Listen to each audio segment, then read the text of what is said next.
তো আমি দোকানে গিয়েছিলাম, দোকান থেকে একটা চকলেট নিয়ে চলে এসেছি। যাই, তো আজকে আমি বাড়ির দিকে যাচ্ছি।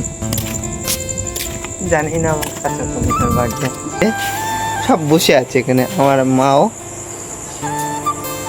কখন আসবে ও, তা আসলে ব্লগটা কন্টিনিউ করছি। প্রচুর চলছে যে যার মতন এখন। এই যে দেখতে পাচ্ছ আমাদের বার্থডে গার্ল হাসছে। আমার দিদি ধরিয়ে দিচ্ছে ক্যান্ডেলটা। আমার চাচাতো বোন মনে হয় ধরাতে পারছে না, তার জন্য আমার দিদি ধরিয়ে দিচ্ছে।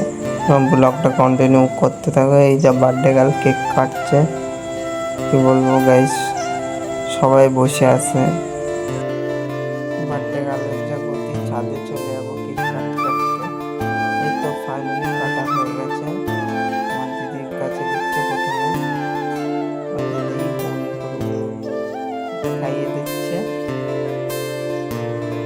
তারপর ওর মাকে খাইয়ে দিল, আমার দিদিকে খাইয়ে দিল বার্থডে গার্ল। ব্লগটা একটু